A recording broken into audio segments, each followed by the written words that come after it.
ಜಗತ್ತಿನ ಸುಖ ದುಃಖಗಳ ಹೊರೆಯೊಂದು ಹೊರೆಯೇ ಅಲ್ಲವೆಂಬಂತೆ ಎಲ್ಲವನ್ನೂ ಸಂಕಲಿಸಿ ಹೊತ್ತು ಕಾಲವು ಕ್ರಮದಂತೆ ಮುಂದೆ ಮುಂದೆ ಸಾಗುತ್ತಿತ್ತು.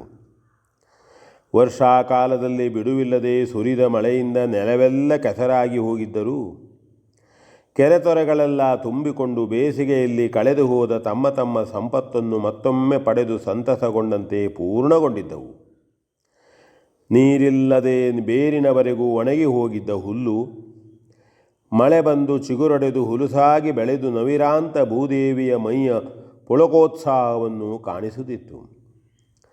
ಗಿಡಮರ ಬಳಿಗಳೆಲ್ಲವೂ ಮೈತುಂಬ ಹಸಿಯ ಸೊಪ್ಪಿನ ಅಲಂಕಾರಗೊಂಡು ತಾನಾಗಿ ಬೀಸುವ ಗಾಳಿಯಿಂದ ತೂಗಿ ತೊನೆಯುತ್ತಾ ಸಂಪ್ರಾಪ್ತ ಸಂತೋಷವನ್ನೇ ಸೂಚಿಸುತ್ತಿದ್ದವು. ಎಳೆಯ ಕಳಿಲೆಗಳನ್ನು ಎತ್ತಿ ಹಿಡಿದಿದ್ದ ಮೇಳೆಯ ಹಿಂಡಲುಗಳು ವಸುಂಧರೆಯ ಸ್ವರ್ಣ ಸಂತೋಷವನ್ನೇ ಸೂಸುವಂತೆ ಚೆಲುವಾಗಿ ಕಂಗೊಳಿಸುತ್ತಿದ್ದವು.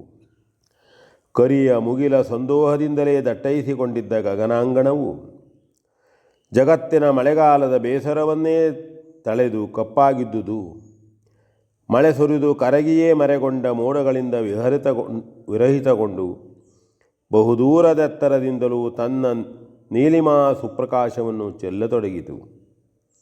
ಹಗಲು ರಾತ್ರಿಗಳಲ್ಲಿ ಆಯಾ ಗಗನಜ್ಯೋತಿಯ ಕಿರಣಸ್ತಬಕವು ಸರಾಗವಾಗಿ ನೆಲವನ್ನು ಮುತ್ತಿಡಲು ಸದವಕಾಶವನ್ನೀವ ಸಲುವಾಗಿ ಅಂತರಿಕ್ಷವು ಅಡ್ಡಯಿಸಿಕೊಂಡಿದ್ದ ಮೇಘಸ್ತೋಮವನ್ನು ದೂರೀಕರಿಸಿದ್ದೆಂಬಂತೆ ಶುಭ್ರಾಭ್ರವು ಚೆಲುವಾಗಿ ರಂಜಿಸಿತು. ಮಳೆಗಾಲದ ಅಸಂತೃಷ್ಟಿಯಿಂದಲೇ ಎಲ್ಲೆಲ್ಲೋ ಮೈ ಮುದುರಿಸಿಕೊಂಡಿದ್ದ ನಾನಾ ಜಾತಿಯ ಪಕ್ಷಿನಿಮಹವು ಆ ನಿರಾಸೆಯ ಕಾಲವದು ದೂರವಾಯಿತೆಂದು ಗರಿಗಳನ್ನು ಕೊಡಹಿ ಮೇಲೇರಿ ಹಾರಿ ಪರಮೋಲ್ಲಾಸದಿಂದ ವಿಹರಿಸತೊಡಗಿತು. ಮುಂಗಾರಿನಲ್ಲುಂಡ ಸಂತಸವನ್ನು ಹಿಂಗಾರಿನಲ್ಲಿ ಮೆಲುಕಾಡುವಂತೆ ಮಯೂರ ಮಿಥುನಗಳು ಒಂದೊಂದಾಗಿ ಮೈಯುಬ್ಬಿಸಿ ನಲಿದು ನರ್ತಿಸತೊಡಗಿದವು. ಶರತ್ಕಾಲದ ಕಾಲವರೂಥವನ್ನಡರಿದ್ದ ಕಾಲಪುರುಷನು ಜಗತ್ತಿನ ಜಾಡ್ಯವನ್ನೆತ್ತಿ ಕಳೆಯಲು ಮಾರುತನ ಮೊದಲ ನಿಯೋಗವನ್ನಟ್ಟಿದ್ದನೆಂಬಂತೆ ಬೀಸತೊಡಗಿದ ಗಾಳಿಯು ಪ್ರಕೃತಿ ದೇವಿಯ ಸಿರಿಮುಡಿಯ ಸೌರಭವನ್ನೇ ಹೊತ್ತು ತಿರುಗುತ್ತೆಂಬಂತೆ ಅತ್ತಿತ್ತ ಬೀಸತೊಡಗಿತು. ಶ್ರೀರಾಮನ ಅನುಗ್ರಹದಿಂದ ತನ್ನ ಪತ್ನಿಯನ್ನು ಕಿಷ್ಕಿಂಧೆಯ ರಾಜ್ಯವನ್ನು ಪಡೆದಿದ್ದ ಸುಗ್ರೀವನು ಬಹು ವರ್ಷಗಳಿಂದ ಕಷ್ಟದಲ್ಲೇ ನವೆದು ಕೊನೆಗಾದರೂ ಸುಖವನ್ನು ಕಂಡೆನಲ್ಲ ಎಂದು ತನ್ನವರೆಲ್ಲರೊಂದಿಗೆ ಸಂತೋಷದಿಂದಲೇ ಮಳೆಗಾಲವನ್ನು ಕಳೆದನು. ವಾಲಿಯ ಮರಣದಿಂದ ಕಪಿವೀರರಿಗೆಲ್ಲ ಒಮ್ಮೆ ಸಹಿಸಲಾರದೆ ದುಃಖವಾಗಿದ್ದರೂ ಕ್ರಮೇಣ ಮೆಲ್ಲನೆ ಅದು ನಿವಾರಣೆ ಹೊಂದಿ ಮತ್ತೆ ಸಂತಸವು ಮೊದಲಾಯಿತು. ವಾಲಿಯ ಮರಣಕ್ಕಾಗಿ ಹನುಮಂತನಿಗೆ ವ್ಯಸನವಾಗಿದ್ದರೂ ಅವನು ಕೊನೆಗಾಲದಲ್ಲಾದರೂ ಧರ್ಮವನ್ನರಿತು ಶುದ್ಧ ಹೃದಯಿಯಾಗಿ ಸದ್ಗತಿಯನ್ನು ಪಡೆಯುವಂತಾಯಿತಲ್ಲ ಎಂದು ಒಂದು ವಿಧದ ತೃಪ್ತಿಯೇ ಸಮಾಧಾನವನ್ನು ನೀಡಿದ್ದಿತು.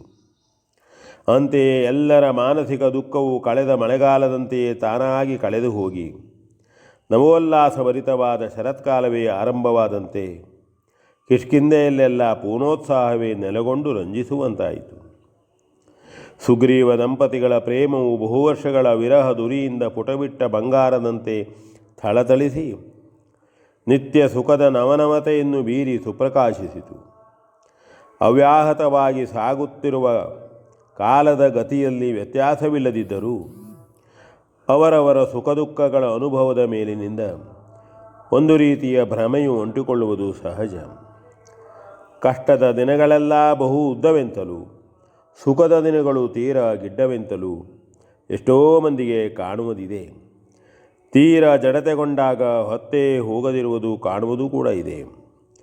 ನಿಜವಾಗಿ ಅದು ಹಾಗಿಲ್ಲವಾದರೂ ಹಾಗೆ ಕಾಣುವುದು ಮಾತ್ರ ನಿಜವೇ ಆಗಿದೆ. ಸುಗ್ರೀವನಿಗೂ ಈ ಅನುಭವವು ತಪ್ಪಿರಲಿಲ್ಲ. ಎಷ್ಟೋ ವರ್ಷಗಳವರೆಗೆ ಕ್ಷಣಗಳೇ ಯುಗವೆಂದು ಎಣಿಸುತ್ತಿದ್ದವನು ಕಳೆದ ಈ ಮಳೆಗಾಲವನ್ನು ಬಹುಬೇಗ ತೀರಿ ಹೋಯಿತೆಂದೇ ಭಾವಿಸಿದನು. ಮಾತ್ರವಲ್ಲ, ತನ್ನಾಕೆಯಲ್ಲಿ ಅಂತೆಯೇ ಆಡಿಕೊಳ್ಳುತ್ತಿದ್ದನು ಕೂಡ. ಮರುಕ್ಷಣದಲ್ಲಿಯೇ ಅಂದಿನ ದುಃಖವೂ ಅದರ ನಿವಾರಣೆಯೂ ಸ್ಮರಣೆಗೆ ಬಂದು ಶ್ರೀರಾಮನ ಅನುಗ್ರಹವೇ ಇದಕ್ಕೆ ಕಾರಣವೆಂದು ಸಹ ಅವನ ಮನಸ್ಸು ಜಾಗೃತಗೊಂಡಿತು.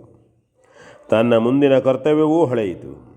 ಅಂತೆಯೇ ಸುಗ್ರೀವನು ತನ್ನ ಎಲ್ಲ ಕಪಿವೀರರನ್ನು ಬರೆಸಿಕೊಂಡು ಕರ್ತವ್ಯ ತತ್ಪರನಾಗಿ ಸಮಾಲೋಚನೆ ನಡೆಸಿದನು. ದೂರದಲ್ಲಿದ್ದ ನಾನಾ ಜಾತಿಯ ವನೌಕಸರನ್ನೆಲ್ಲ ಕೂಡಲೇ ಹೊರಟು ಬರುವಂತೆ ಆಜ್ಞೆ ಹೊರಡಿಸಿದನು. ಒಂದೆರಡೇ ದಿವಸಗಳಲ್ಲೆಂಬಂತೆ ಅನೇಕ ತಂಡಗಳಾಗಿ ಅಸಂಖ್ಯ ಸಂಖ್ಯೆಯಲ್ಲಿ ವಿವಿಧ ವರ್ಗದ ವಾನರರೆಲ್ಲ ಬಂದು ಸನ್ನಿಹಿತರಾದರು. ಕಪಿರಾಜನಾದ ಸುಗ್ರೀವನು ಮತ್ತೆ ತನ್ನ ಯಾವತ್ತೂ ಬಟಸ್ತೋಮ ಸಹಿತನಾಗಿ ಶ್ರೀರಾಮನ ಸನ್ನಿಧಿಗೆ ಬಂದು ನಮಸ್ಕರಿಸಿದನು. ಕೆಲವು ದಿವಸಗಳಿಂದಲೂ ಕಾಣದಿದ್ದ ತನ್ನ ಆಪ್ತ ಮಿತ್ರನನ್ನು ಅವನ ಪರಿವಾರವನ್ನು ನೋಡಿ ಹರ್ಷಚಿತ್ತನಾದ ಶ್ರೀರಾಮನು ಸುಗ್ರೀವನನ್ನು ಬಳಿಯಲ್ಲಿಯೇ ಕುಳ್ಳಿರಿಸಿಕೊಂಡು ಅವನ ಯೋಗಕ್ಷೇಮವನ್ನು ವಿಚಾರಿಸಿದನು. ತಾನು ಎಂತಹ ಸ್ಥಿತಿಯಲ್ಲಿಯೇ ಇದ್ದರೂ ತನ್ನವರ ಯೋಗಕ್ಷೇಮವೇ ಹೆಚ್ಚೆಂದು ಅದನ್ನೇ ವಿಚಾರಿಸುತ್ತಿರುವ ಶ್ರೀರಾಮನ ವರ್ತನೆಯಿಂದ ಕ್ಷಣಕಾಲ ಸುಗ್ರೀವನಿಗೆ ಹೃದಯವೇ ತುಂಬಿ ಬಂದು ಯಾವ ಉತ್ತರವನ್ನೀಯುವುದಕ್ಕೂ ಸಾಧ್ಯವಾಗಲಿಲ್ಲ. ಕೊನೆಗೂ ಸ್ವಾಮಿಯ ಅನುಗ್ರಹ ಎಂದಷ್ಟೇ ಹೇಳಿ ತಲೆಯನ್ನು ತಗ್ಗಿಸಿದನು. ಅತ್ಯಂತ ಬಲತೇಜಗಳಿಂದೊಪ್ಪಿ ಪಳಗಿದ ಮಹಾಗಜಗಳಂತೆ ಕಂಗೊಳಿಸುತ್ತಿದ್ದ ಬಹುಸಂಖ್ಯೆಯ ಕಪಿವೀರರನ್ನೆಲ್ಲ ಶ್ರೀರಾಮನು ಒಮ್ಮೆ ಕಣ್ಣರಳಿಸಿ ನೋಡಿ ಮತ್ತೆ ಸುಗ್ರೀವನ ಮುಖವನ್ನು ದಿಟ್ಟಿಸಿದನು. ಸುಗ್ರೀವನು ಕೈಜೋಡಿಸಿಕೊಂಡು, ಶ್ರೀರಾಮಚಂದ್ರ, ಅದ್ಭುತ ಪರಾಕ್ರಮಿಗಳೂ ಪ್ರತಾಪಿಗಳೂ ಆಗಿರುವ ಇವರೆಲ್ಲರೂ ನನ್ನ ಅನುಚರರೇ ಆಗಿದ್ದರೂ ಅಸಾಮಾನ್ಯ ವಿಕ್ರಮಿಗಳು, ಹಾಗೆಯೇ ಸ್ವಾಮಿನಿಷ್ಠರೂ ಆಗಿರುವರು. ಮೇಲಾಗಿ ಈ ಒಬ್ಬೊಬ್ಬನು ಒಂದೊಂದು ದೇವತೆಯ ಅಂಶದಿಂದಲೇ ಜನ್ಮಿಸಿದವರು, ಪವಿತ್ರಾತ್ಮರು ಎಂದು ಧರ್ಮವನ್ನು ಮೀರಿ ನಡೆಯುವ ಸ್ವಭಾವದವರಲ್ಲ. ಆದುದರಿಂದ ಶ್ರೀರಾಮನ ಸೇವೆಯಲ್ಲಿ ಭಾಗಿಗಳಾಗಿ ಧನ್ಯತೆಯನ್ನು ಪಡೆಯುವುದಕ್ಕಾಗಿಯೇ ಇತ್ತ ಬಂದಿರುವರು. ಸ್ವಾಮಿ, ಮುಂದಿನ ಕೆಲಸ ನಮಗಪ್ಪಣೆಯಾಗಬೇಕು ಎಂದು ಭಿನ್ನಯಿಸಿಕೊಂಡನು. ಸೀತಾನ್ವೇಷಣವೇ ಮೊದಲು ನಡೆಯಲಿ ಎಂದು ಶ್ರೀರಾಮನು ಉತ್ತರಿಸಿದನು. ವಿ ಎನ್ ಭಾಗವತ್ ಬರಬೇಡಿ.